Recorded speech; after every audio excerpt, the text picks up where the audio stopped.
Ah no, aspetta, io me lo tengo. Ecco. Ciao Pecco. Ciao ragazzi, ciao, come andiamo? Tosta questa. Questa è tosta. Abbiamo combinata. Questa l'abbiamo combinata grossa. Questo video sarebbe stato letteralmente impossibile senza il supporto di NordVPN, Nord che ringrazio insieme a tutti quelli di voi che sono abbonati al canale. Tra parentesi, sì, gli abbonati sapevano già di questa conversazione da un po' di tempo. Conversazione che parte dal nuovo arrivo nel team. Godetevela. Dentro il box è arrivato uno che è tanto ingombrante quanto un tir. Voglio sapere se è già cambiato qualcosa dentro il box, o i commenti che magari ha fatto ti hanno sorpreso in positivo, o non lo so. Allora, abbiamo fatto un ottimo lavoro, secondo me. Ci siamo divisi il lavoro, abbiamo avuto delle sensazioni incredibilmente uguali su tutto.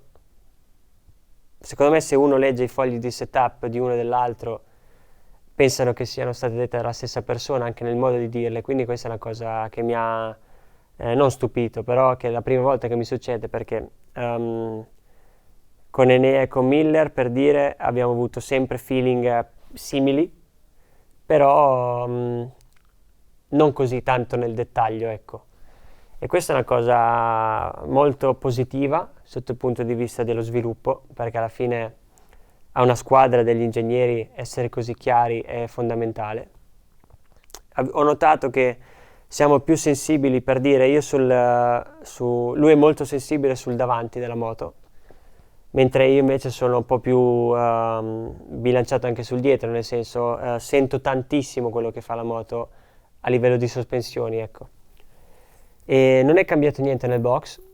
Lui ho notato che sta cercando si è integrato molto subito, ha entrato subito nell'ottica di dover abituarsi, a doversi abituare a un tipo magari di team dove lui non era stato ancora, perché nel nostro team c'è un'atmosfera incredibile, cresciuta tanto negli ultimi anni grazie al lavoro che è stato fatto da quando è arrivato Jack Miller, diciamo, dal 2021 in avanti. È sempre andata in progressione questa cosa, non c'è mai stata una divisione del box, abbiamo sempre cercato di creare un team unico e ancora adesso è così. Io un sacco di volte mi alzo, vado a parlare con Riga, con Pippi che era il capo tecnico di Miller prima, quindi ho sempre passato molto tempo anche dall'altra parte per chiacchierare e sentire le versioni ed è bello che sia così.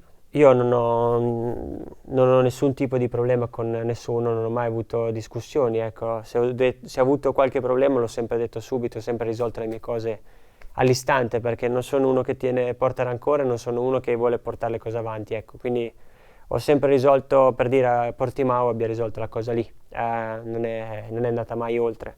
Dopo i video sono stati riproposti 1000 volte, ma la cosa è finita lì, quella mezz'ora lì. E abbiamo chiacchierato di qualsiasi cosa, anche al di fuori delle moto, alla fine mi sono trovato bene, ci siamo trovati bene, soprattutto è stato positivo.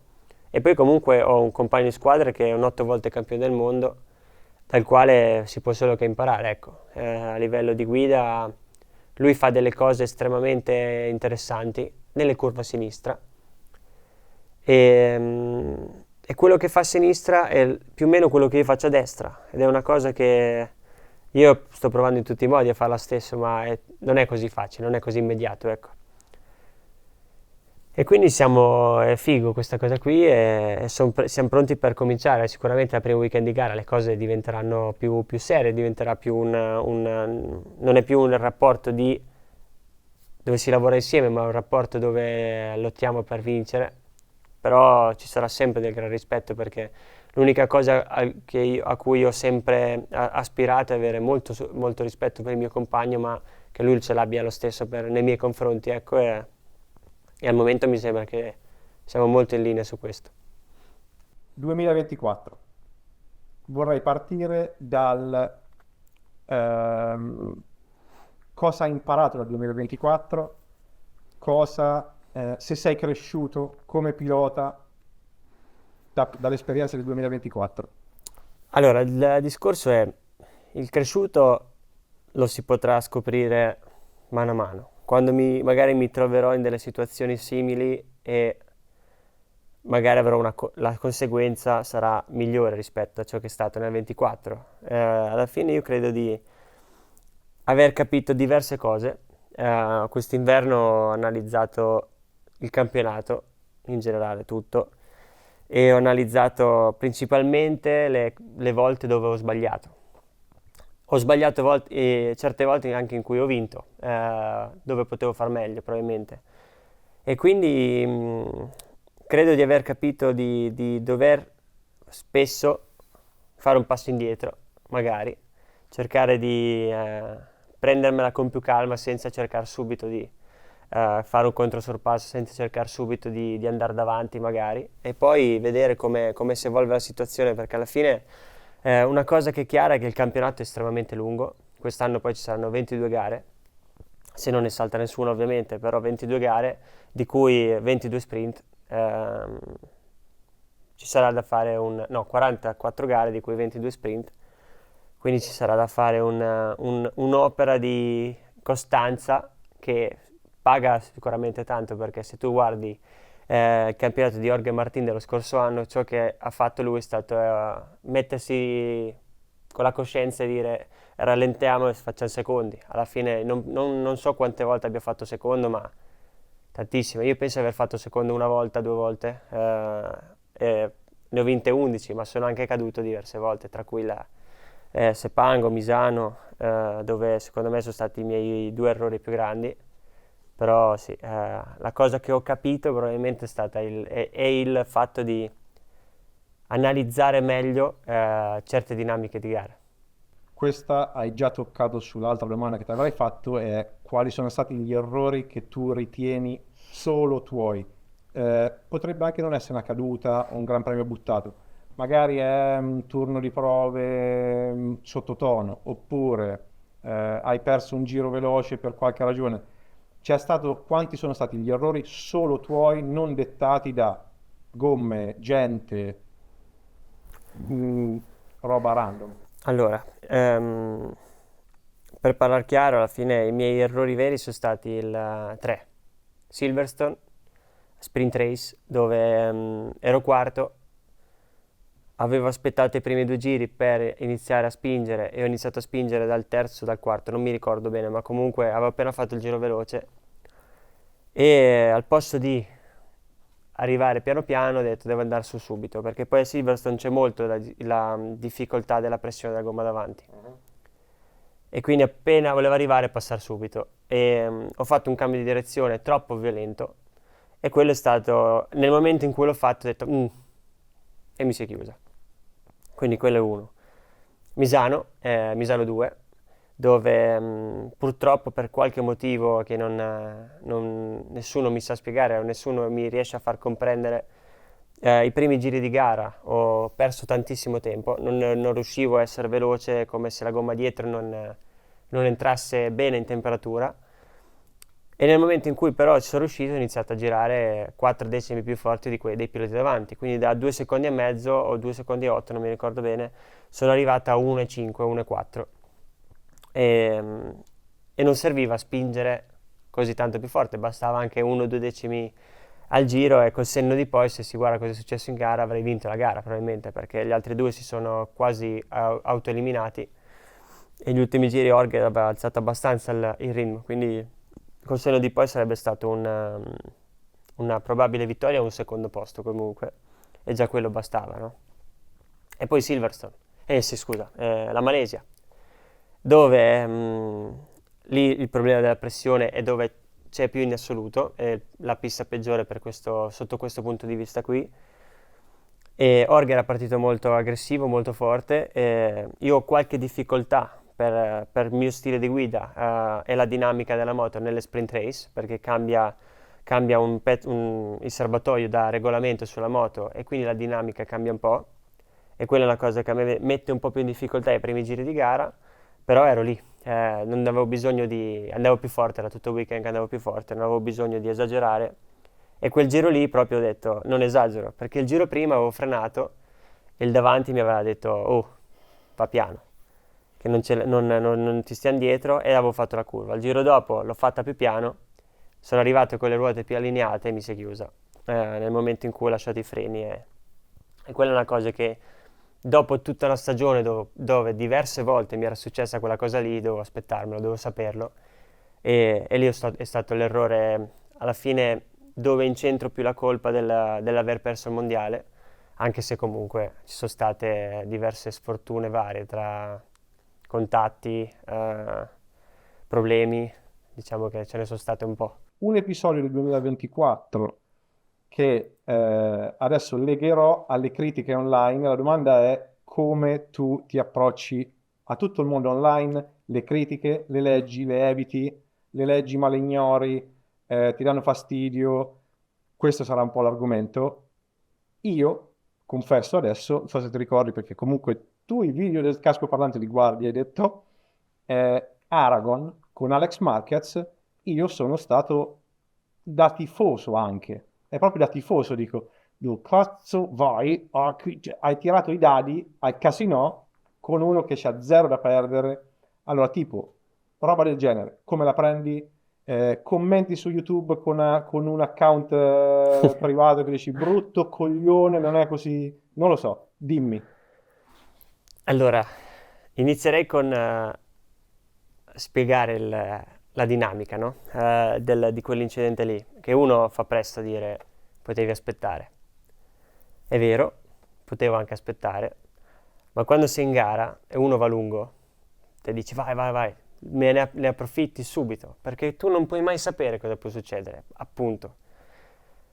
E nel momento in cui un pilota va lungo, la prima cosa che fa è guarda, perché sulla tabella c'è scritto che il pilota che è dietro è a 0-0, perché sai che il pilota che è dietro sta venendo su con un passo nettamente più veloce del tuo, e se uno guarda bene le cose, il giorno prima era successa la stessa cosa a me, Quartararo e Bastianini, dove praticamente Quartararo mi passa, va lungo, io per cercare di incrociare comunque vado lungo anch'io, arriva Bastianini e cosa faccio io? Chiudo, aspetto che Bastianini passi e poi entro io.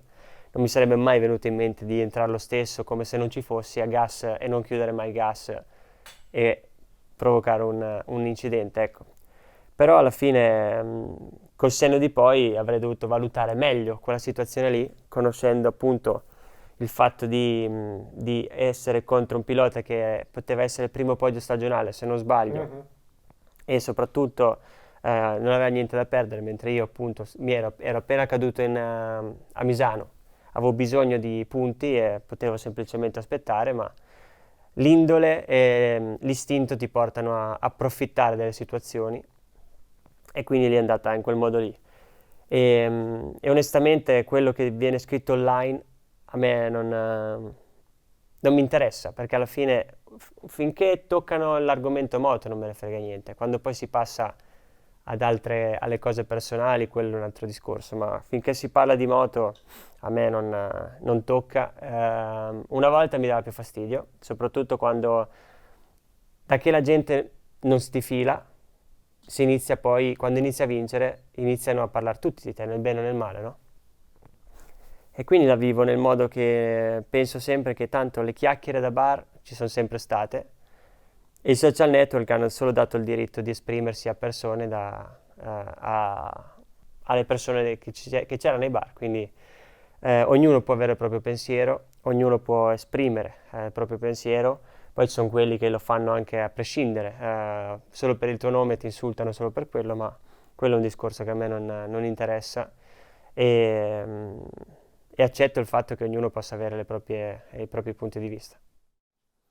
Poi c'è una domanda di il grandissimo Kanja Friend, che è un abbonato, e chiede quale servizio utilizzi per proteggerti durante la navigazione contro eventuali furti di dati o anche siti ingannevoli o pericolosi. Questa rispondo io, NordVPN, che oltre ad essere una rete virtuale privata velocissima, velocità che, fidatevi, serve ai piloti in pista, ma serve più che altro a noi per guardare loro o per guardare tutte le altre infinite ore di video che ci ciucciamo ogni giorno. Grazie alla sua funzione Threat Protection Pro, NordVPN diventa l'alleato ideale da avere al vostro fianco quando navigate online, perché in una sola app avrete più privacy e più sicurezza, vista la crittografia dei dati di nuova generazione, il vostro indirizzo IP verrà nascosto e la geolocalizzazione fate come vi pare proprio. Oltre 7000 server in 118 paesi del mondo significa che vi serve far finta di essere in America o in Argentina, appunto, vi basta un click. E in tutto questo la funzione Threat Protection Pro vi proteggerà da phishing e altre minacce informatiche. Provate NordVPN oggi cliccando il mio link che trovate sotto al video, nordvpn.com/talkinghelmet. Se acquistate un piano biennale riceverete i soliti 4 mesi extra in regalo, ma siccome è il compleanno di Nord, fino al 19 marzo vi fanno un regalo loro. Nella stessa offerta vi aggiungono altri 6 mesi extra, che significa ricevere 34 mesi al prezzo di 24. Sempre con 30 giorni di garanzia soddisfatti o rimborsati. Provatelo, grazie Nord. Finiamo forse sul 2024 parlando del discorso punteggio. Sì. Tu hai vinto una valanga di gare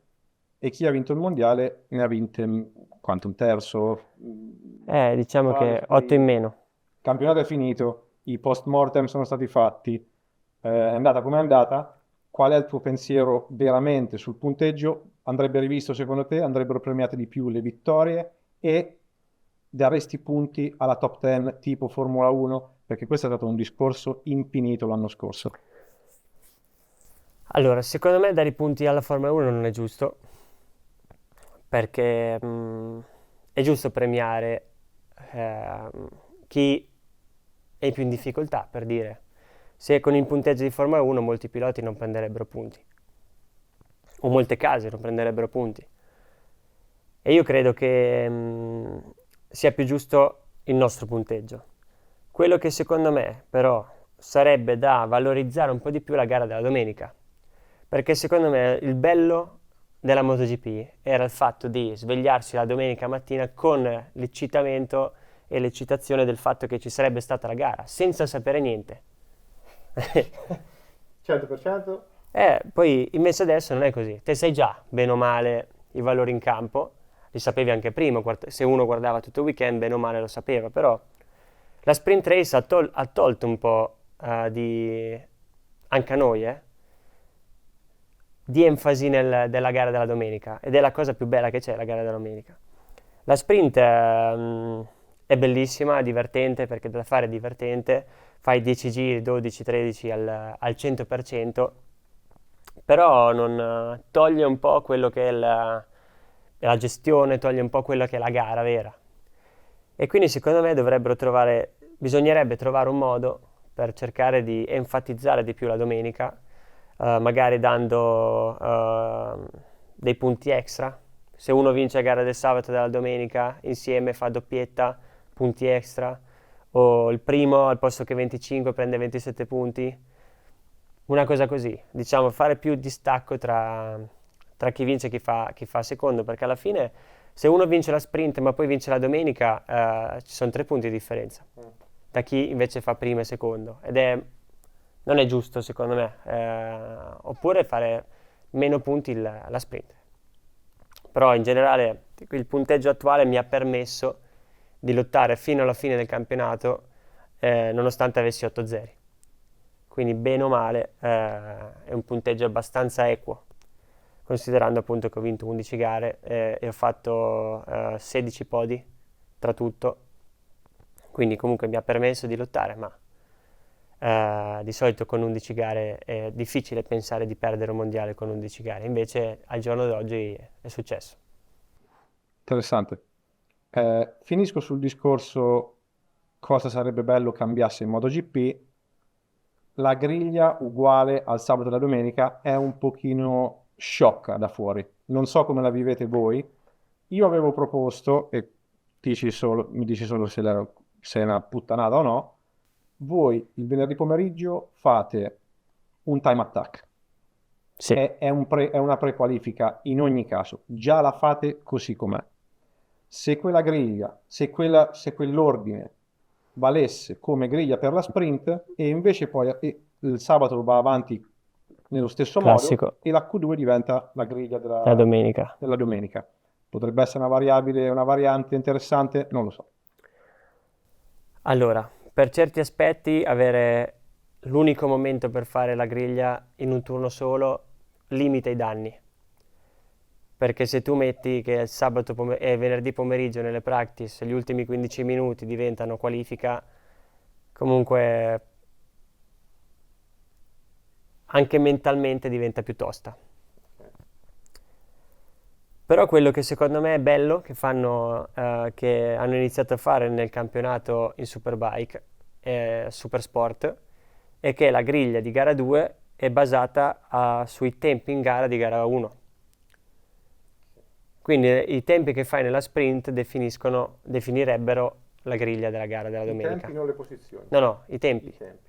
In base a come uno ha girato in sprint, i tempi che hanno fatto nella sprint, parti poi per la gara 2. E secondo me non è una cattiva idea, ecco, perché le griglie invertite, quelle cose lì, sono tutte scavolate, non le trovo giuste, perché comunque MotoGP adesso partire, magari vinci la gara del sabato e ti tocca partire 12°, ti cambia completamente tutto, perché siamo tutti molto vicini. Non capita che te parti 12° e giri 2 decimi al giro più forte, riesci a vincere facile, ecco, in base a come parti o così. Quindi quello secondo me è da escludere. Però il discorso di cambiare un po', che c'è solo una qualifica per tutte le due gare, io sarei d'accordo. Le gare sono troppe da pilota, da fisicamente, specialmente il finale di stagione, 7 gare in 8 weekend, o quant'è? Allora, a me piace tantissimo che il campionato sia sempre più lungo. È una cosa che mi stimola da matti, mi piace. Mi piace che parta presto, mi piace che finisca altrettanto presto, quindi mi piacerebbe iniziasse sempre a inizio marzo come quest'anno e finisse sempre a inizio novembre come quest'anno, perché comunque al momento abbiamo come 2 settimane di pausa, praticamente, da che finisce il campionato fai una settimana di relax, uno e mezzo di relax, e poi ricominci. E poi a inizio anno fai Natale e poi ricominci, tipo il 3 o 4 gennaio. E quindi la pausa vera non c'è.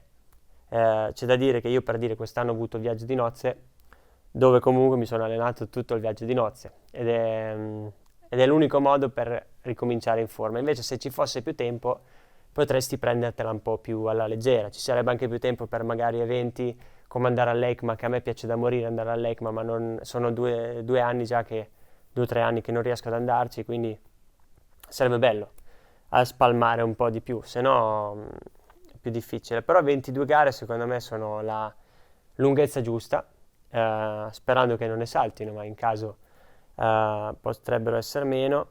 Quello che sta diventando sempre più complicato è più l'aspetto mediatico, perché è un momento storico dove si sta cercando di elevare la MotoGP, ed è giusto secondo me, perché a livello di show poche cose sono così entusiasmanti, adrenaliniche, quindi è giusto che si elevi, però secondo me non è facendoci fare eventi o la parata con il pullman che facciamo, che lo eleviamo, ecco.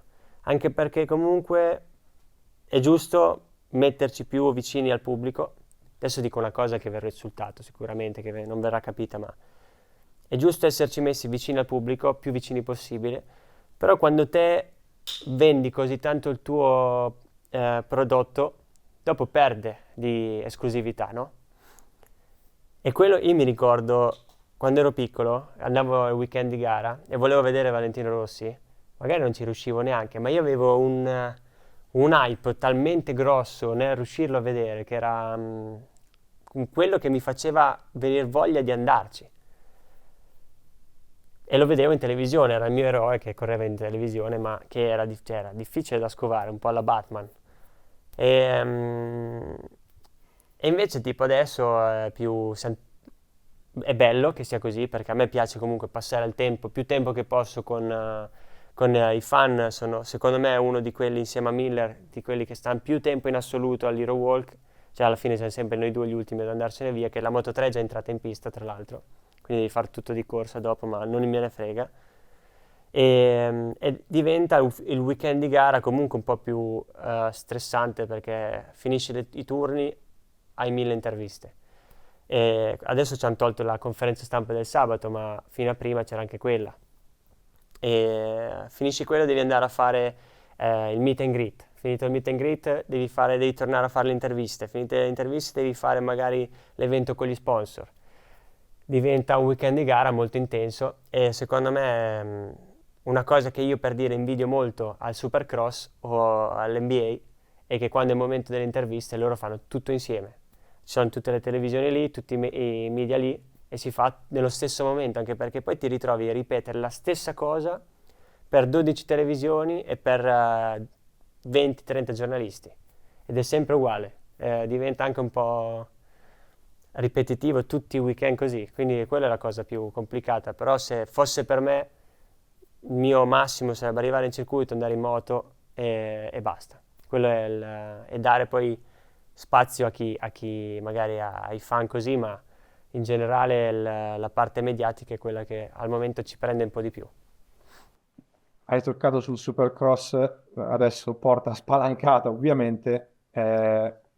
Sei un atleta monster, la domanda nasce spontanea perché come fa la MotoGP ad aumentare l'attrazione?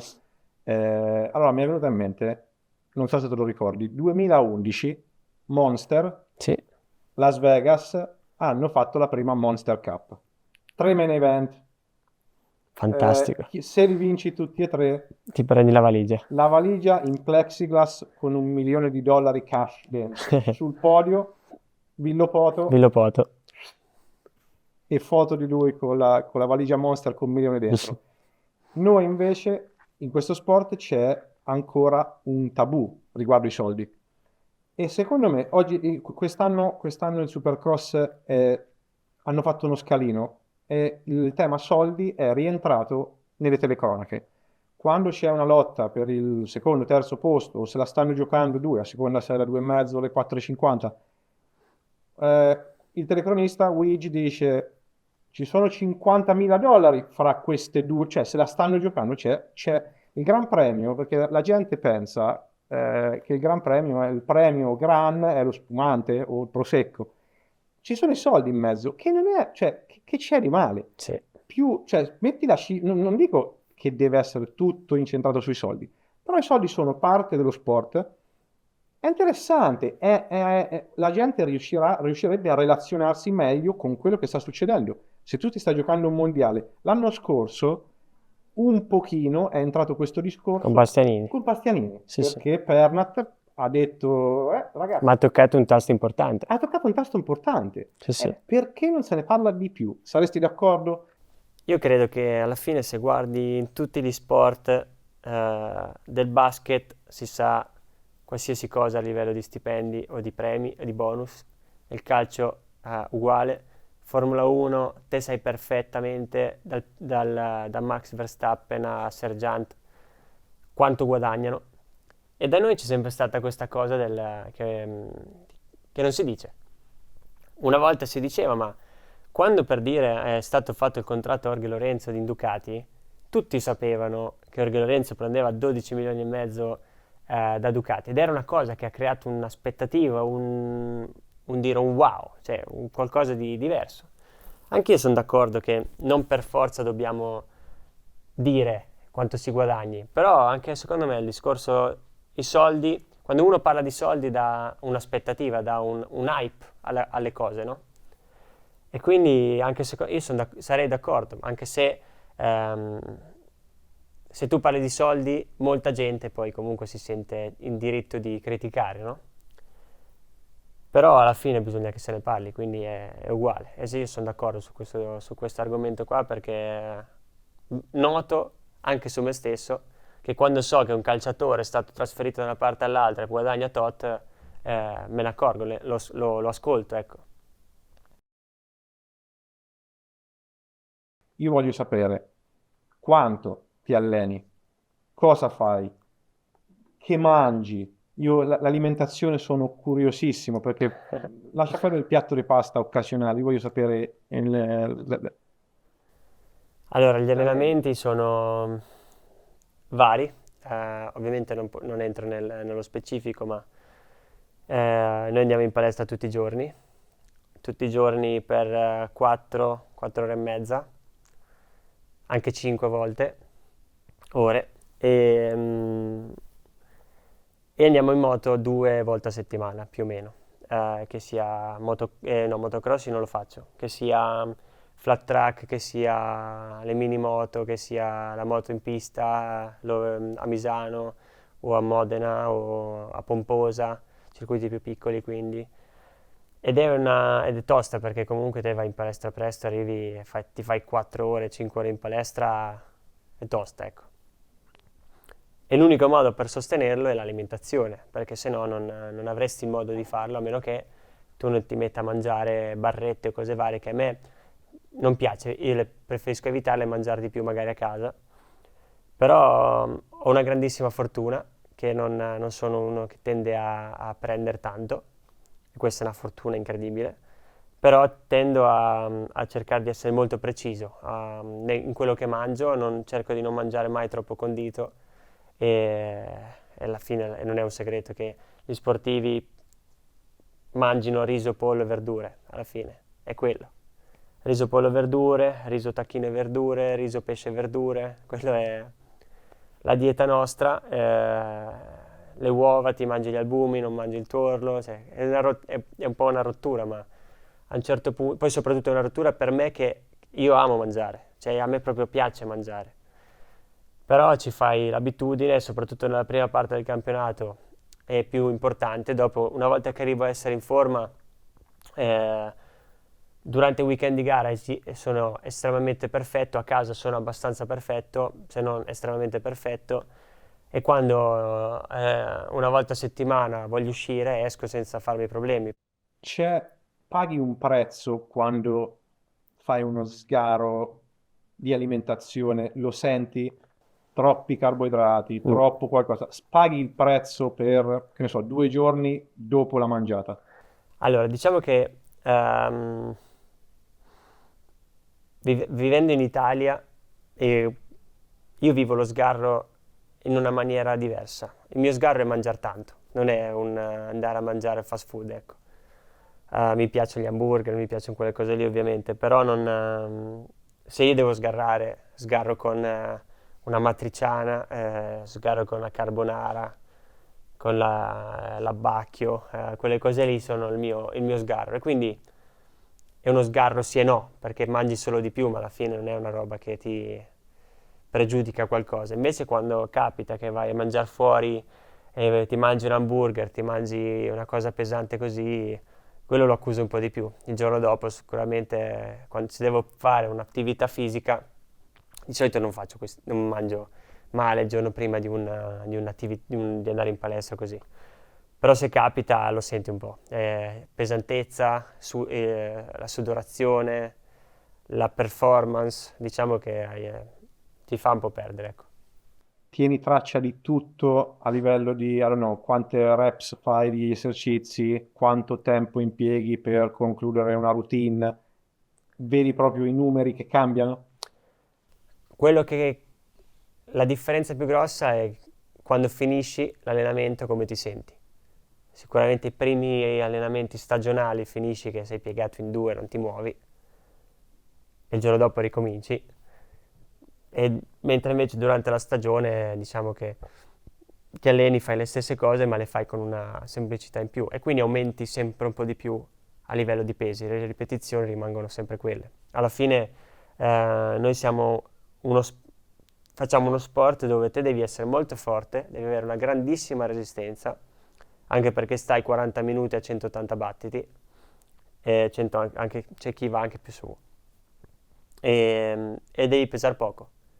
Quindi è una cosa che un po' non lavora proprio a favore, ecco. Però io ho un preparatore estremamente forte, che era lo stesso di Valentino dal 2001-2, mi sembra. E grazie a Vale, che te vedi noi della Piloti Academy, o vedi altri piloti, magari gli spagnoli, e dici c'è qualcosa di diverso, perché loro sono tutti grossi, fisicati, e noi tendiamo tutti a essere abbastanza asciutti, molto magri.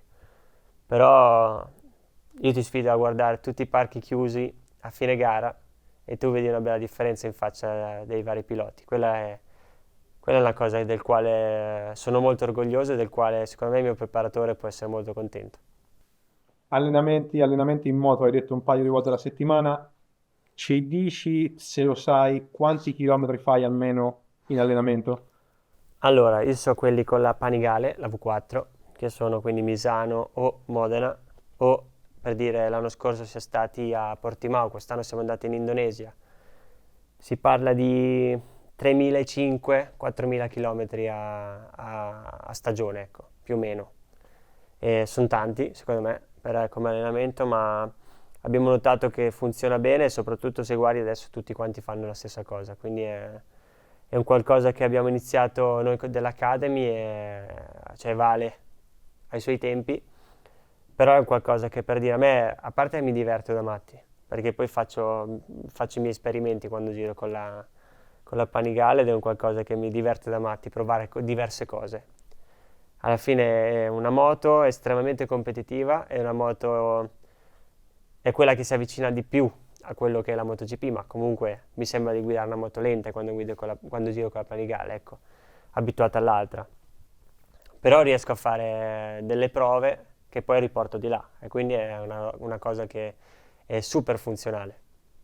Questa è ovviamente poi hai un'idea delle ore di flat track a ranch o altrettante, probabile? Allora, io non so quanto sia lunga la pista del ranch, però per dire, l'altro giorno ho fatto 45 giri, che al ranch sono tanti, perché comunque è una cosa estremamente tosta da guidare. Abbiamo iniziato abbastanza presto, 9:30, abbiamo finito all'1, quindi più o meno quelle sono le ore che facciamo, considerando che ci sono delle pause nel mezzo di 20 minuti, ma non te lo so proprio ben dire, però secondo me sono 3 km e mezzo, 4, un giro al ranch, si gira in 2 minuti e 5, 2 minuti e 4, quindi è abbastanza. Zero motocross, 000. Io sì, gli altri no, gli altri vanno, a me fa paura, non mi piace. Non mi piace perché non l'ho fatto da piccolo, non ho mai avuto questa cosa e soprattutto io odio cadere negli allenamenti. E quando si parla di fare degli allenamenti sulla terra la possibilità di caduta, la probabilità di caduta è più alta e quindi non, è un qualcosa che evito. Soprattutto non ho il pieno controllo e quindi quando andavo a girare io facevo le manche fino a 3/4 d'ora, un'ora di manche e non mi affaticavo, quindi abbiamo detto non serve a niente così, basta. Non l'ho più fatto. Quindi la Ducati Desmo non l'hai provata, la 4,5 nuova non l'hai Ma provata? quella non vedo l'ora che mi arrivi per il range, perché Arriva. secondo me quella range fa paura. Vorrei 5 minuti, 2 minuti, quanto vuoi, nerd di moto. Dai sfogo a... Voglio qualcosa, qualche minuto per i garagisti che stanno guardando, qualcosa di eh, proprio grezzissimo come ti piace una moto, roba che ti dà fastidio, potrebbero essere le manopole di un certo tipo, ergonomia, sospensioni. Dai qualcosa ai garagisti che stanno guardando, proprio più nerd che puoi. Allora, una cosa che proprio non mi piace è la frizione a bagno d'olio, non mi piace, mi piace a secco, sia visivamente che acusticamente perché è più bello. Te vedi una moto, senti una moto con la frizione a secco è un'altra cosa, è un'altra cosa. Tecnicamente mi piacciono le moto, per dire, a me piace sentire il tampone in frenata, che è una cosa che è molto singolare, a nessuno piace sentire il tampone, ma a me piace perché sento la gomma, sento cosa fa la gomma e quindi a livello di sensibilità sfrutto quella cosa per sentire il limite in frenata ed è un qualcosa che non è un segreto, alla fine tutti gli altri piloti Ducati ci hanno provato negli ultimi anni, ma non riesce perché comunque ti senti proprio, senti il limite, il movimento della gomma è un po' fastidioso, però è un qualcosa che a me piace, mi dà il limite, forse anche per quello che freno forte. Non sopporto l'erogazione quando è troppo castrata. A me piace che sia incazzata la moto, non mi piace quando do gas ed è molto spenta, ecco. Quindi le mie tarature sono usate da me e basta, non riescono, gli altri fanno più fatica a usarla. Mark è uno che ci si avvicina abbastanza, ma per dire Martin Martin usava delle mappe molto più blande, ecco. A me piace che quando tocco il gas la moto parta, non sia ferma, ecco. Poi non lo faccio notare perché cerco di guidare molto di fino, per dire sono l'unico che ha ancora il gas a filo io. È un ride by wire ma a filo, perché riesco a sentir meglio, ecco. E quindi quando io do gas devo rischiare di capottarmi, non voglio che sia castrata e quindi mi piace giocare di freno dietro, mi piace giocare di sensibilità. La connessione gas e ruota dietro deve essere la più pura possibile. E, non mi piace per dire le moto troppo ferme.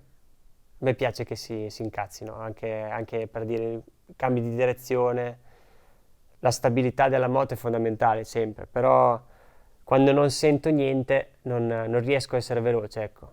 E una cosa bella della Panigale è quella che ti dà tutto, non ti filtra niente ed è bello quello, e la MotoGP è uguale. Alla fine quella è una cosa bellissima. E cos'altro?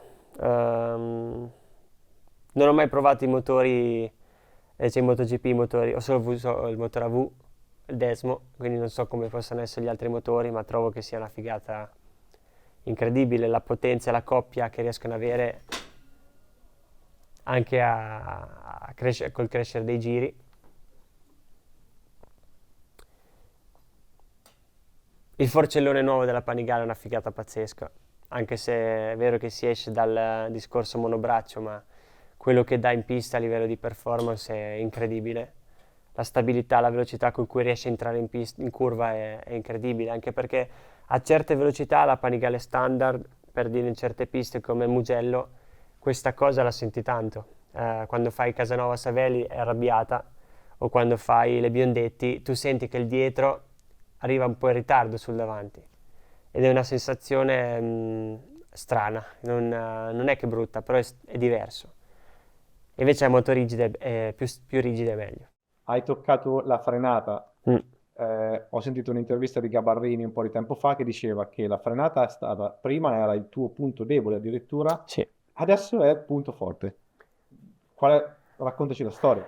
Sì, io allora, in Moto2, nell'era in cui io sono stato in Moto2 con la 600, il motore CBR, tu non potevi frenare forte, perché sennò ti giravi. Non potevamo controllare il freno motore, era quello e basta.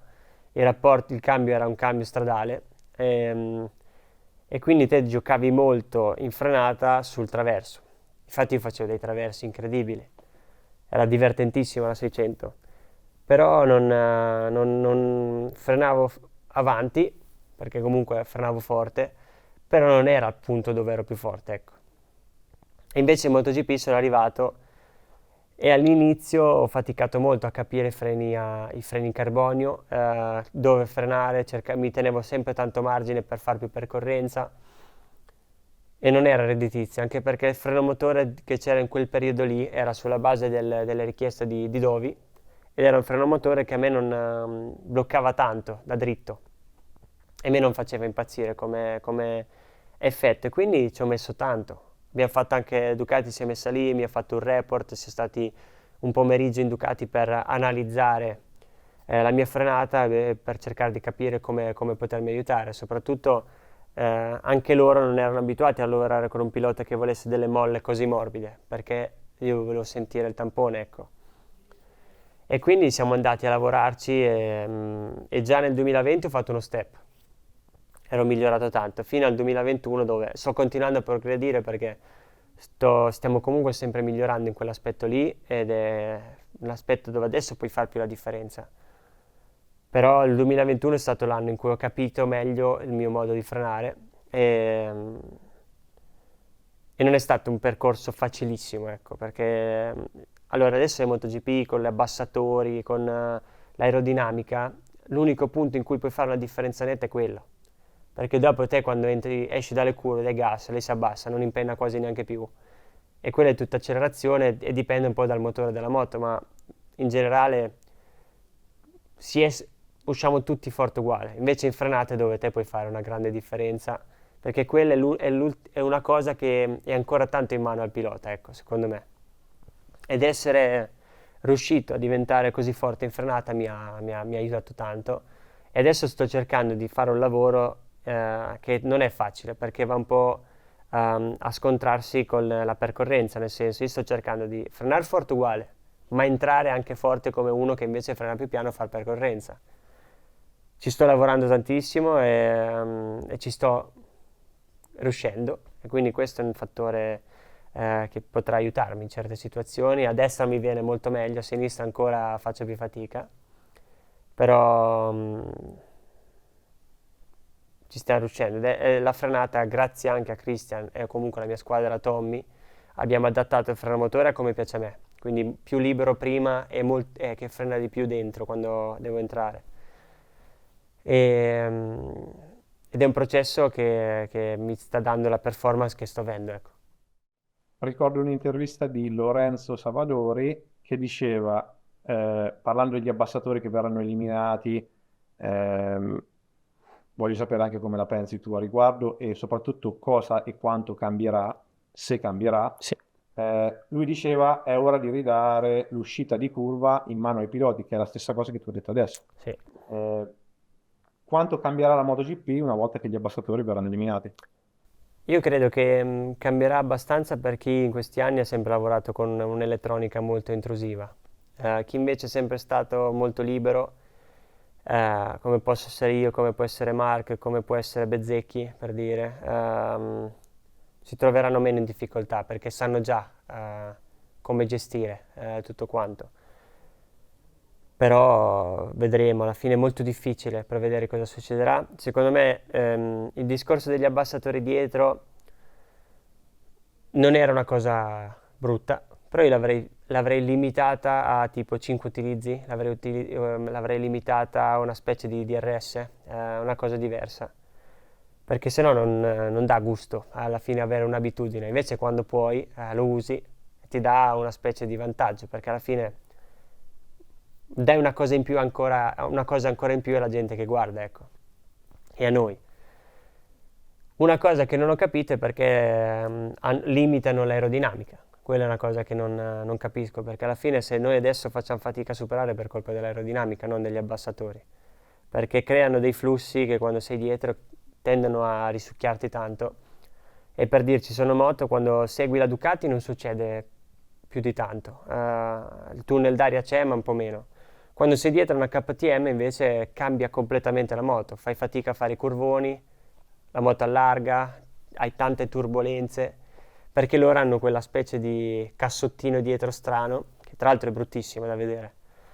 E loro ce l'hanno, secondo me, non per un rendimento proprio, ma più per questo discorso qua. Dopo magari sono cose che non saranno contenti di sentir dire, ma secondo me è un po' più per quel motivo lì, mentre noi invece abbiamo delle ali funzionali dietro, ci aiutano al discorso della frenata. E secondo me sarebbe stato più giusto eliminare il discorso aerodinamica, mentre invece gli abbassatori erano un qualcosa che funzionava bene. Non è giusto togliere a chi fa meglio una cosa un vantaggio. Secondo me, quello che ho sempre pensato è che questo discorso delle concessioni è giusto darle, ma non è giusto togliere a chi fa bene. È un discorso sbagliato, ecco. Chi fa bene rimane com'è. Chi invece ha difficoltà, le concessioni, secondo me era più giusto così. Questa del DRS, se sente Livio Suppo, starà scalciando, starà saltando perché Perché? l'ha proposta più volte. Ah, ma sai DRS. che figata che... allora, noi non possiamo ovviamente sapere quando utilizzarlo o no. Non abbiamo radioline, le volte che abbiamo provato non funzionano, è una roba orribile e quindi non c'è modo di provarlo. Però se tipo te avessi un counter sul dashboard che ti dice puoi usarlo 10 volte in una gara, puoi usarlo in base ai circuiti, sarebbe figo. È possibile. Sicuramente è possibile perché tanto elettronicamente adesso si può fare tutto. La domanda sulle radio te la faccio o non te la faccio neanche? Allora, sono stato abbastanza chiaro nelle interviste che mi sono state fatte quando ho risposto. È un parere generale, non c'è stato un pilota contento di questo discorso qua perché, allora, non possiamo permetterci di mettere gli auricolari che vengono giù qua, perché a livello logistico anche non si riesce a fare un sistema con tappi, cuffie non integrati, è difficile. Alla fine in macchina se guardi in Formula 1 sono seduti, hanno sto cavone che scende qua, ma loro sono seduti, non devono fare dei grandi movimenti.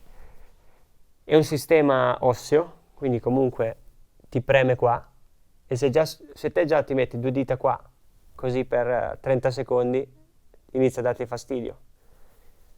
E io quando l'ho messo la prima volta, l'ho messo, ho tolto il casco e ho detto non funziona. Non l'ho neanche realmente provato, ma faceva proprio male già. Dopo devo dire che l'ultimo sistema che ci hanno portato a Barcellona, a livello di comodità, di ingombro, non è un problema, non dà fastidio. Il problema è il cavo che c'è, che è un cavo spesso così, che ti esce da qua, quando fai questo movimento qua dà fastidio, ed è pur sempre un cavo, cioè che ti pende ce l'hai qua, quindi anche a livello di sicurezza non è il massimo, a me dava fastidio e soprattutto a me non funzionava, non ho sentito niente quando l'ho provato, ecco. Non lo so, non sono molto pro al momento e soprattutto tutte le nozioni che dobbiamo sapere mentre giriamo ce l'abbiamo già. Abbiamo la tabella, ce la darebbero per segnalarci le bandiere, ce lo metterebbero per segnalarci se c'è una zona dove c'è un pilota che è caduto o dello sporco, e sono tutte cose che abbiamo già. E quindi sarebbe un problema anche dare la possibilità alla squadra, secondo me, di dirti qualcosa. Perché una cosa bella della MotoGP è ancora la sorpresa, la strategia del pilota, non di uno studio a casa che ti dice quello che devi fare. Ecco, secondo me è ancora più bello. Poi non avendo pit stop non serve proprio, quindi sono un po' orientato più su questo discorso qui. Anch'io.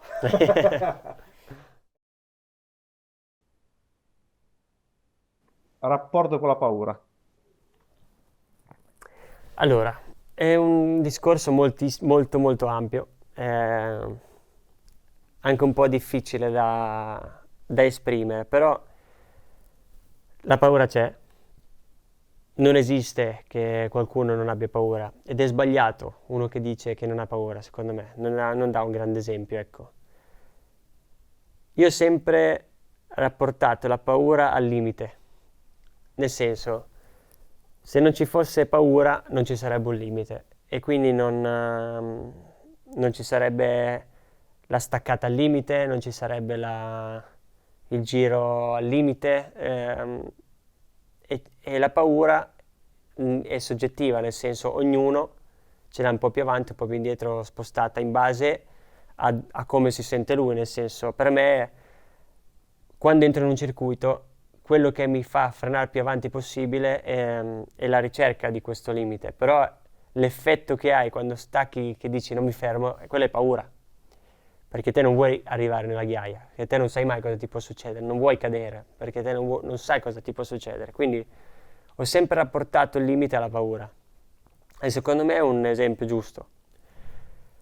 Però poi siamo anche degli incoscienti e succedono le volte tipo Barcellona che io cado mi passano sopra il ginocchio o la gamba, che tipo potevano passarmi benissimo tutto il resto del corpo, è andata bene, ma lì per lì non è che pensi a cosa sarebbe potuto succedere. E io mentre ero lì per terra che non riuscivo a alzarmi, io non è che provavo a spingermi per alzarmi ma non riuscivo, il mio pensiero era devo tornare al box, devo ripartire, quella era la mia cosa. Dopo diciamo che piano piano più passa il tempo più ti rendi conto, però non... siamo un po', sotto questo punto di vista qui, siamo un po' dei matti, perché alla fine la nostra paura è relativa a un limite che ci mettiamo, non alla paura di morire o alla paura di farci del male, ecco. Questa storia è stata una figata pazzesca. Grazie dell'opportunità, grazie della chiacchierata. Non lo so, alla prossima. Alla prossima. Caffè al Mugello. Quando vuoi. A posto. Grazie. Però io perché mi chiami Francesco? Won't you let me dream that you're mine again for just one dance, to let my blue heart pretend I'm just a fool and I can't get over you. So let me dream, if my dreams can come